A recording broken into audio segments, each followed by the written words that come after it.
Hello there, YouTube. So, please forgive the overexposure. There is sunlight coming from that side, and it's just... I can't turn the sun down, so I'm afraid that it's just going to be bright. Anyway, this is the companion video to the last video I made. That video is currently uploading, so while that's uploading, I'm going to make the next one. And that is my top 15 fantasy books that I intend to read next. So I've got my my stack here. Again, some of them will be rereads, some of them aren't. I've got some traditional fantasy, I've got some urban fantasy, I've got a nice spread of different subgenres. I've got a few here that are a bit contentious. I've got a couple of rereads. I've got a nice mix, I think.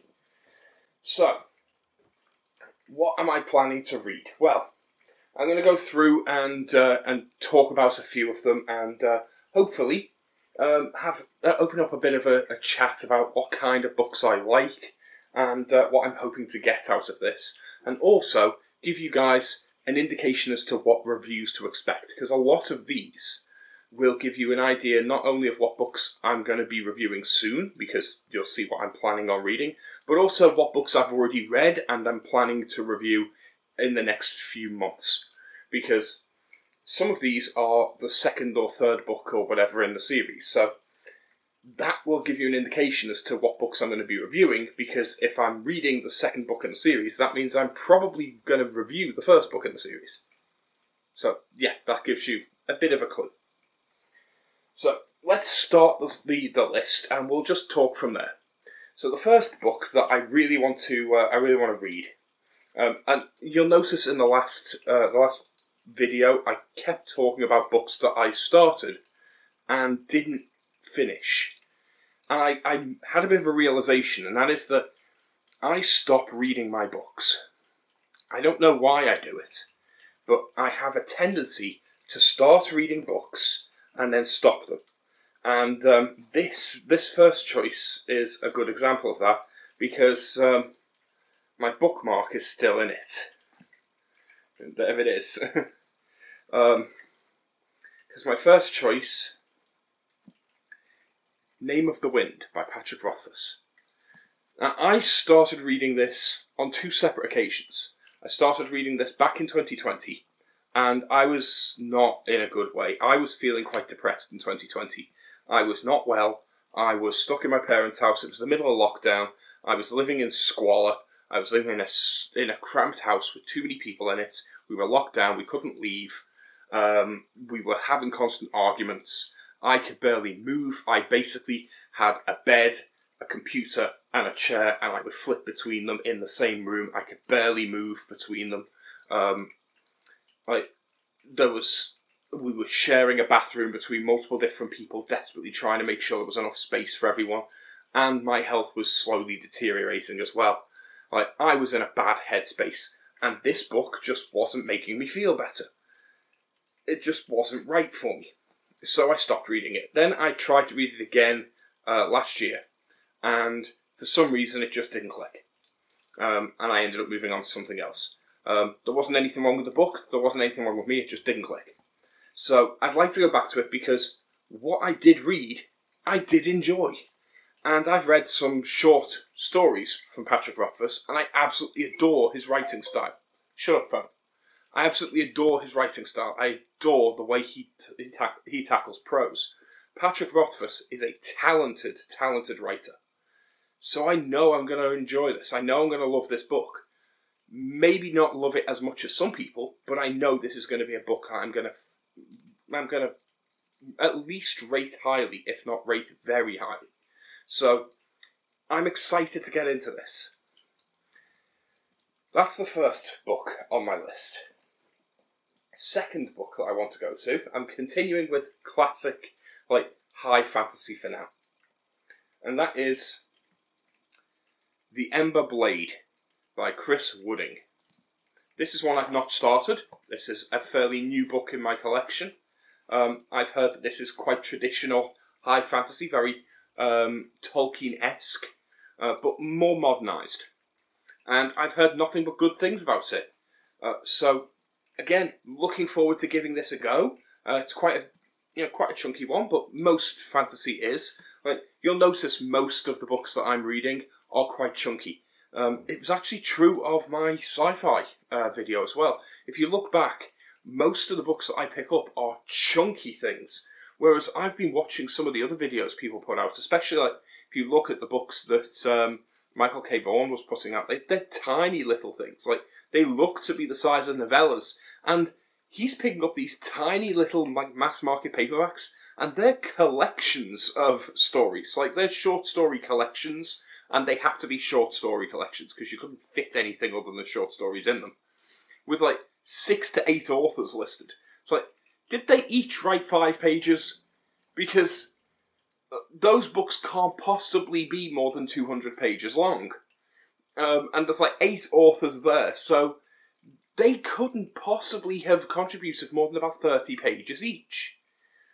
Like, the length of the stories that some people are reading, they're all short story collections, novellas, things like that. Like, I know that that's a thing with classic sci-fi.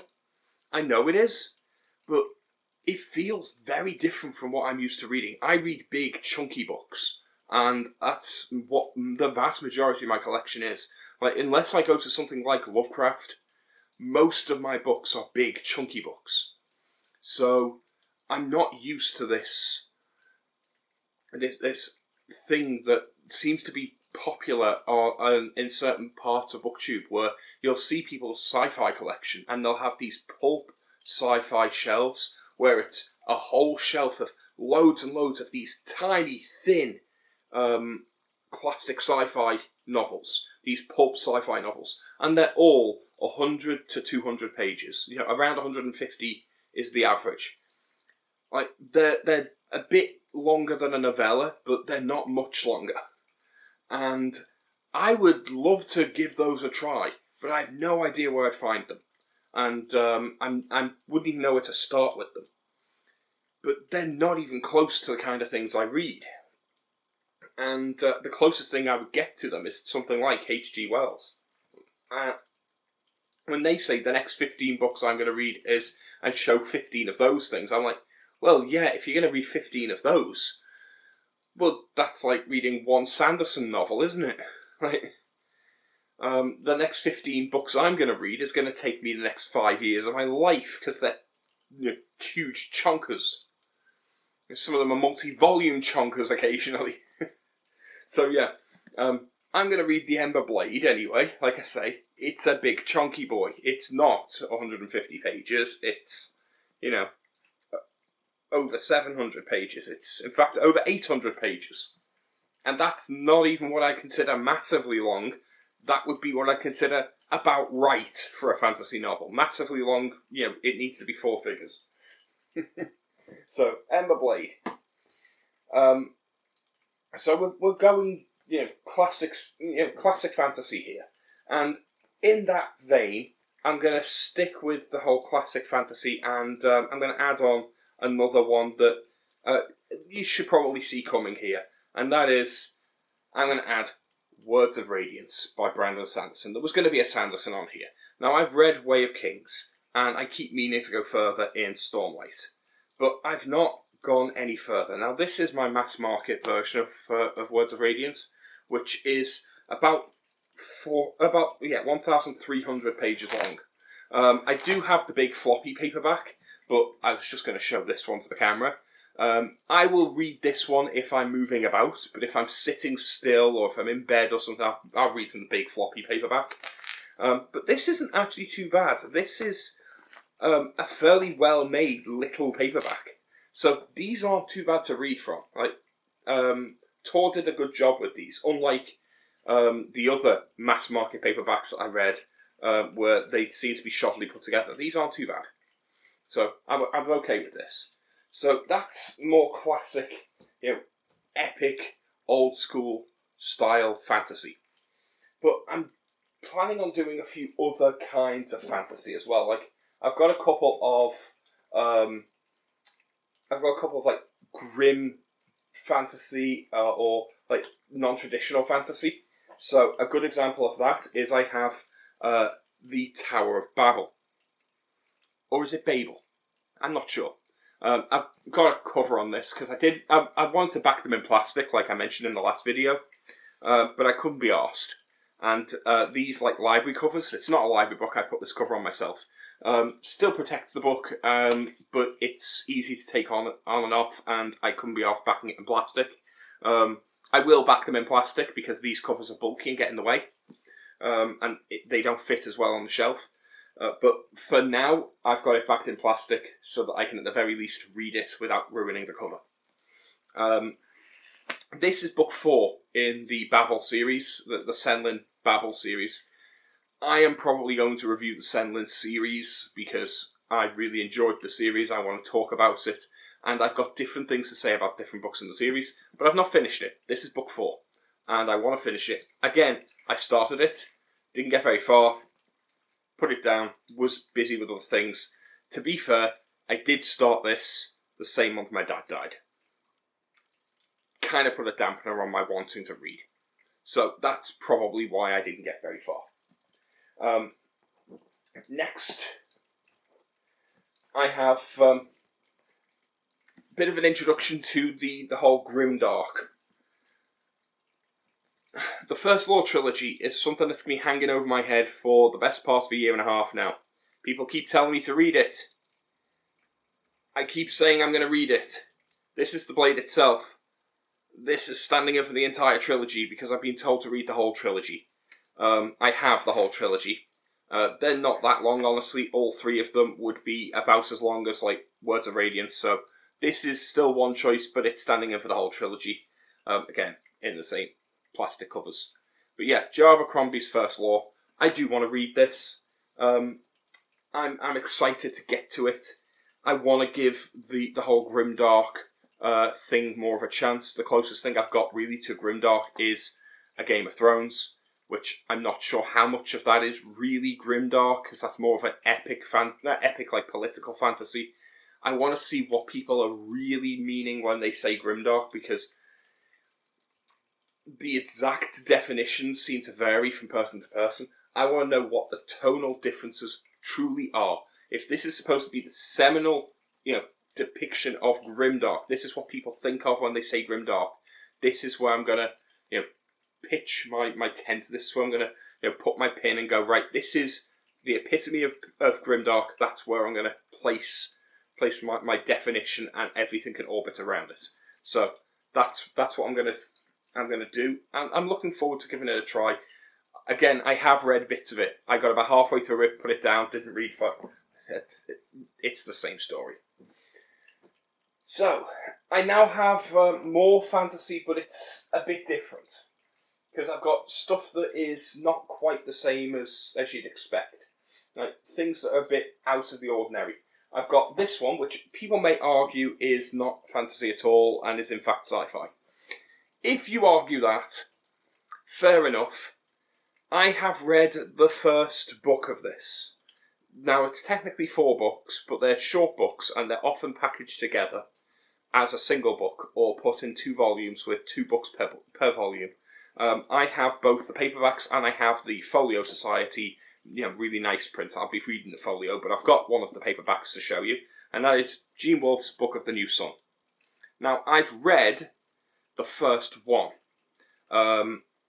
which is, because this is Shadow and Claw, which contains, it is, what is it actually called? It's Shadow of the something. I can't remember now. Shadow of the Torturer and Claw of the Conciliator. Now, I've read Shadow of the Torturer, but that's as far as I got. So I've technically read the first book out of 4 books. But that really just feels like I've read the first part. I may as well have just read half a book. Like, if we divide this up into books, I've also read the first book as well.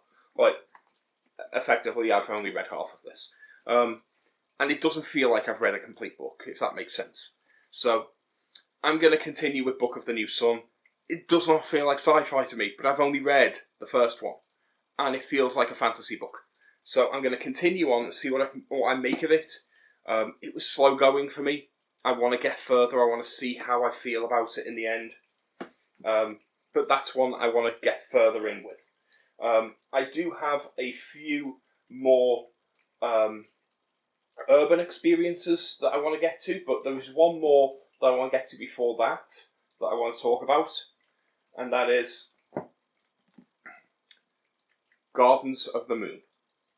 Malazan, Book of the Fallen. This is again another book I read partway through, put it down. Most of these books I've read partway through and put down. So I know kind of what I'm getting into. And I enjoyed what I read. So I know this is a book that I'm going to have a bit of fun with. I own the first 5 Malazan Book of the Fallen books. I want to get into this series. People have told me it's a good series that I'll enjoy. I know what to expect. I have a basic breakdown as to what to expect from Malazan. I know that the first book is set on one location. Second book is set in a different location called the Seven Cities. Third book goes back to the original location. Fourth book changes location again, goes back to the same location as second book. Fifth book goes to a completely new continent, and they then from book 6 onwards start to cross over. I know all of that, and it's a 10-book series based off what is basically a tabletop role-playing game. So, having role-played for, at this point, almost 20 years, I know what to expect from role-playing games. I reckon I'm going to be able to follow this quite well. I expect that the tropes, designs, the flitting between characters will feel fairly natural for me. In a way it won't for many, because I've GM'd and played in so many role-playing games that I think the constant character switching will actually feel quite fine for me. I'm not sure how much I'm going to enjoy it, but I'm going to give it a good go. So, let's see how I feel about Malazan. But that's something I do want to try. Again, notice most of these are series, so whilst this is 15 books, it's really closer to like 30 to 50, because most of these are the first in a series, or far more than that. Like The Blade itself is the first in a 3-part series. Gardens of the Moon first in a 10-part series. Words of Radiance is the second in a currently 4-part series of all 1,000-page plus books. All of these have many, many more books in them. So this is not just 15 books. This is a lifestyle. Like, this is huge. So now I've got what I would describe as my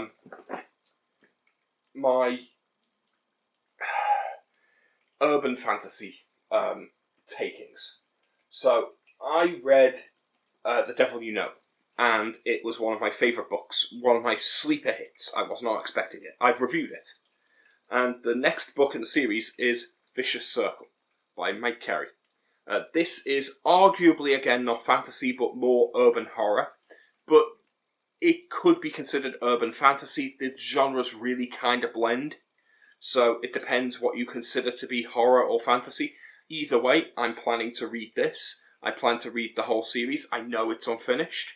But I believe these are kind of like episodic books in a way. So that'll be fine. Like, I know that the series doesn't have an ending at the moment. Maybe the author will finally finish them. Mike Carey is still alive and writing. He might finish the Felix Castor series. I've still only read the first book. They are not easy to find, by the way. You can only get them in paperback. Hardback, they just don't seem to exist. And you can only seem to find them secondhand. Really, really rough. This one is, just flicking through it, slightly better put together than the last one. The margins are not jumping around like fucking crazy, and the pages don't look like they're going to fall out like the last one did. But Grand Central Publishing, they do not make great books. The covers look good, but the quality of the actual bindings, not fantastic. Quality of the printings of the pages, not great. Another one, another like urban fantasy that I've been meaning to get to for a long time, and that people have been moaning at me to get to. Neil Gaiman's American Gods. This is one I really do want to get to. Winner of the Hugo, Nebula, Bram Stoker, SFX and Locus Awards. That's a lot of awards for one book to win, and it won them years ago before the awards became woke as fuck. So, I want to see what all the fuss is about. This is an exciting book to finally get to.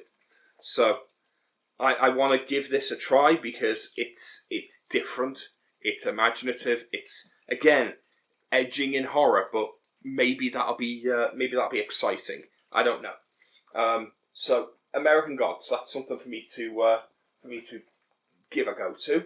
I've got another one which is edging on horror, but it's a mixture of what we'd call urban fantasy and portal fantasy, which you don't see much of nowadays. Portal fantasy being the conceit where you're in the real world, but you're passing through a portal to a different fantasy world. It was actually very commonplace for most fantasy, where the fantasy world and the real world would interconnect.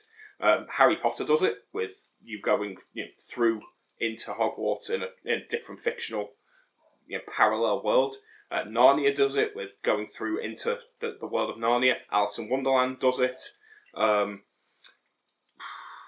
Loads of others do it where the fantasy world is another world, but the real world exists. Neverending Story does it. One of my all-time favourites. There's loads that do it. It was the standard for a long time, and it's often used in children's stories. But it's now kind of gone out of fashion. Still, The Talisman by Stephen King and Peter Straub is one that I read years ago. I read this as a teenager in high school. And I honestly only vaguely remember it. So I want to reread this, because when I read this, how old was I when I read this? Because I remember reading this at like 14, 15. I must have been about that age. Like, I'm trying to remember. I can't say for sure. Like, honestly, I think it had only just come out, so it will depend when it came out, when I read this. But I read this years and years ago, and I don't much remember it.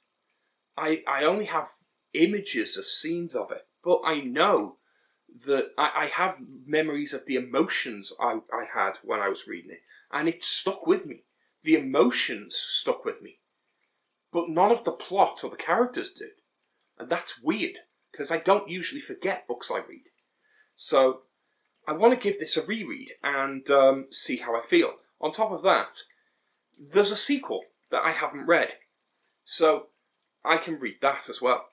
So The Talisman is on my list. I then have another one, which might be urban fantasy, but I'm not sure. I don't know if this is based in the real world, or if it's based in a fantasy world, or if it's based in our world or anything like that. Like, I don't know exactly. I know that it's a fantasy horror-esque one, and it's again got really, really good reviews. It's one I've had recommended to me a lot, and that is J. Kristoff's Empire of the Vampire. So this is one I'm really looking forward to. I've got this really nice white edition with the gold. I don't really know anything about it. I don't know if it's set on Earth. I don't know if it's set in a fantasy world. I don't know if it's urban fantasy, high fantasy. I genuinely know very little about this. So I'm going to go into this largely blind, but I'm expecting it to be more urban fantasy based on the kind of things I've heard, but I could be completely wrong there. This could be extremely high fantasy. I know it's got vampires in it, but, I mean, it's called Empire of the Vampire. If it doesn't have vampires in it, that would be quite a shock, wouldn't it? So, that's that. So far, we've gone through, that's 1, 2, 3, 4, 5, 6, 7, 8, 9, 10, 11. So we've got 4 left. And The last four are a little different from the standard high fantasy that you'd normally get, but they're returning to high fantasy in some respects, because they're not necessarily set in our world. I have The Lies of Loch Lamora. Now this is an urban fantasy, but it's not set. Dusty. Weird little dust thing on the side of the book there. Right, Lies of Loch Lamora. This is an urban fantasy, but it's not set in our world. It's set in a fantasy world. And it takes place all in one city. That's as much as I know. And it's a Venice-like city with a load of canals. I know that much. And I know that the basic storyline is that of a heist of some description. That's as much as I know. I know that there's two characters called Locke and Jean. I know nothing more than that. I know that Murphy Napier has raved about this book and absolutely adores it. I have the entire series so far. I know it's unfinished. I know that Scott Lynch still hasn't brought out book 4, and it's been a long time. People are waiting for it, but I'm still hopeful that it'll come out. I believe that Scott Lynch, based on what I've heard, had a lot of tragedy happen, and a lot of pressure happen all in one go, and that kind of gave him a good reason to take a step back and a good excuse. And now he's kind of been put under a lot of pressure to try and get, he's been lumped in with authors that just don't release. So it's kind of put him in a position where now writing has become anxiety driven. So that's not fun. But I look forward to seeing this. I do think it's going to be finished quite comfortably. Scott Lynch is still a young man. I think he's got a lot of writing ahead of him. So I don't expect that this will be unfinished for very long. And I have heard nothing but praise. I very much look forward to seeing what he does with this and exactly what kind of fantasy I'm getting into. I like heists as a concept. I think that'll be an interesting idea for a fantasy story. It's going to be different. It's going to be lower stakes, more interesting, more personable. Definitely one I'm looking forward to. So, Lies of Loch Lamora.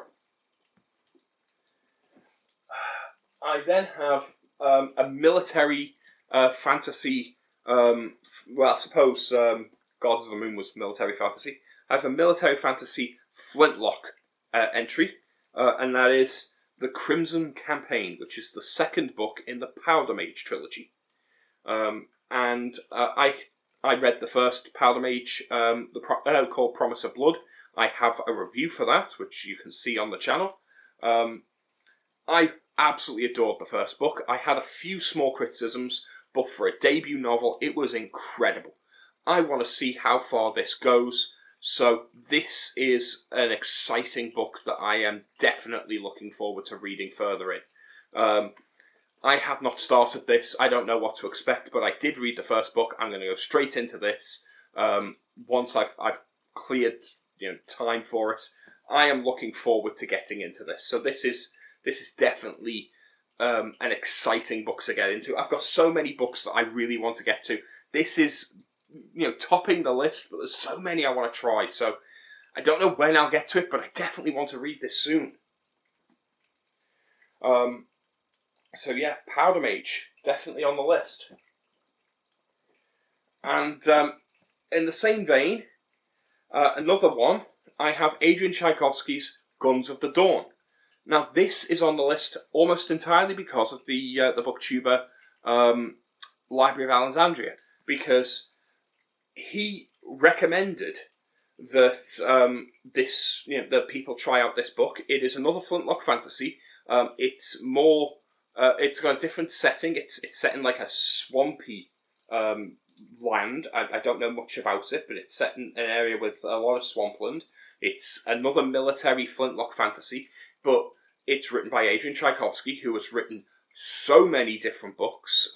He's got so many different sets of books, so many different series out.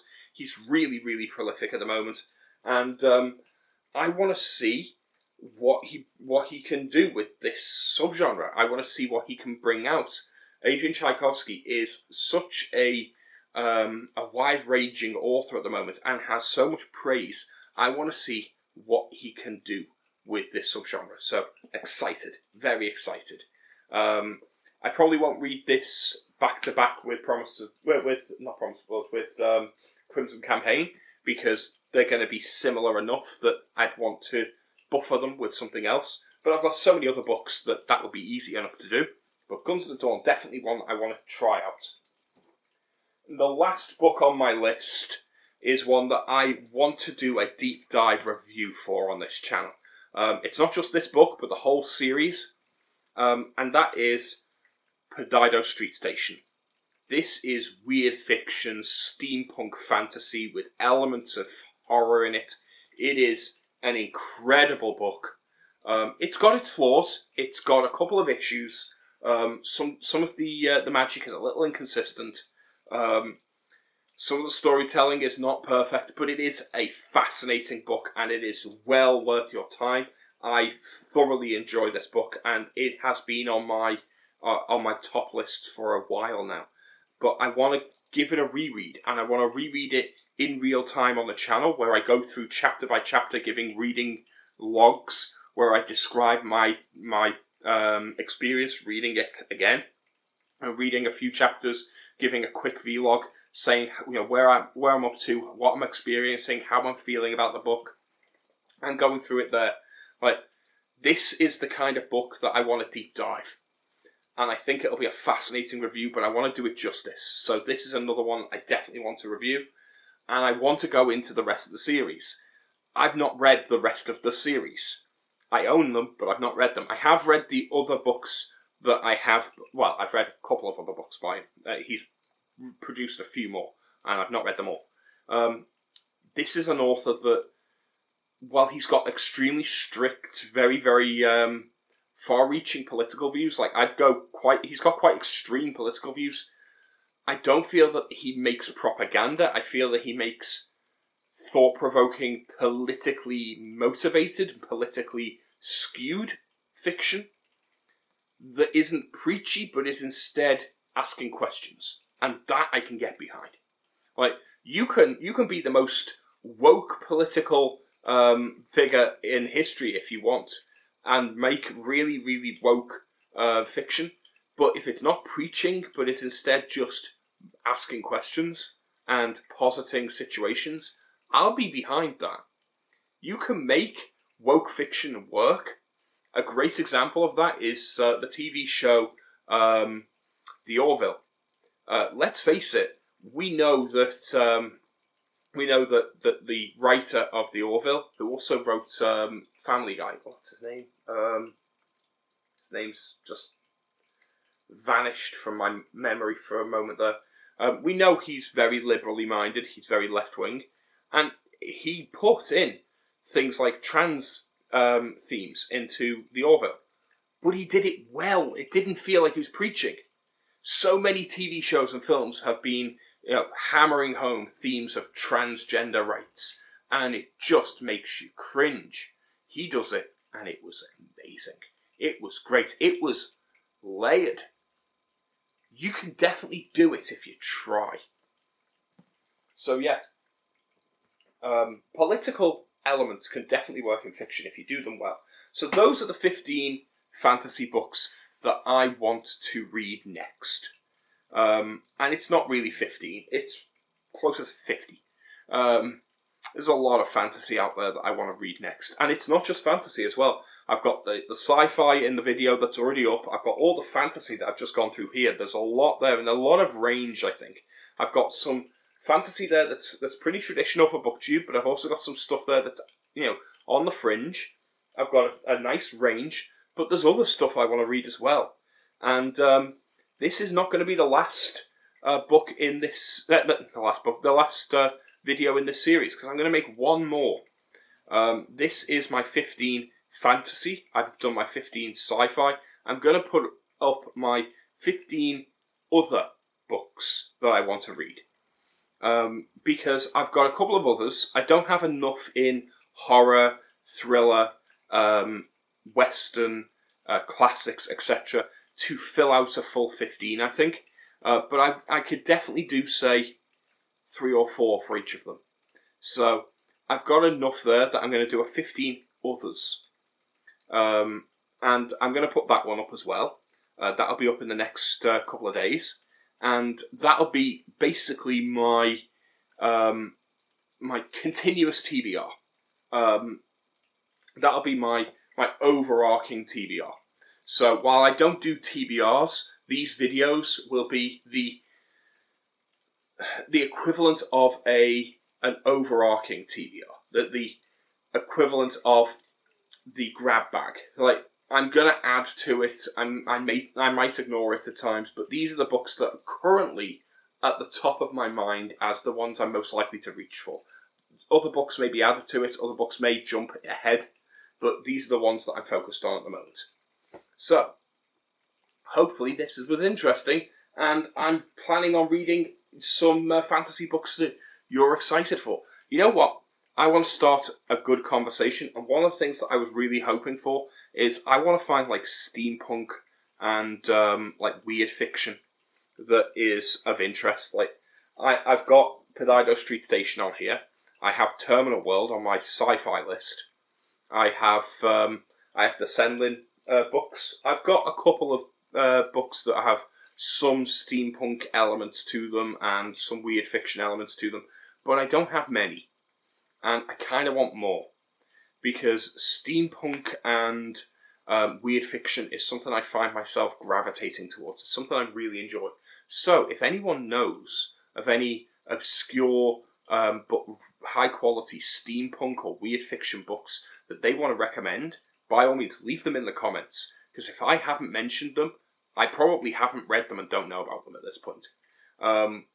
On top of that, if you've got any other books, any other suggestions you think would be great, go ahead and chat about them. If you're interested and excited, like, what books do you think I should prioritize out of these? Because these are chonkers. Like, some of these books are going to take me weeks to read. Like, I'm going to spend days, if not weeks, reading like huge Sanderson tomes. So while this TBR, especially when you combine it with the previous video and the next video, they've all got huge books in them.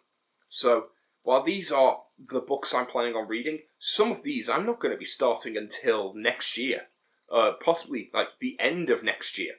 Like, some of these books are going to be a while off. So if you've got preferences as to which you'd like me to start first, which ones you think would be most interesting to hear from, which ones you want to see my experience from first, let me know. I want to see if there's more of a community where I can bounce off people and you can share in the experience. So let me know if there's something you're excited to see me read.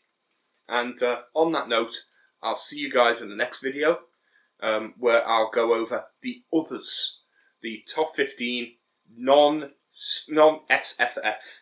so science fiction fantasy books I intend to read next. Until then, bye. Thanks for watching.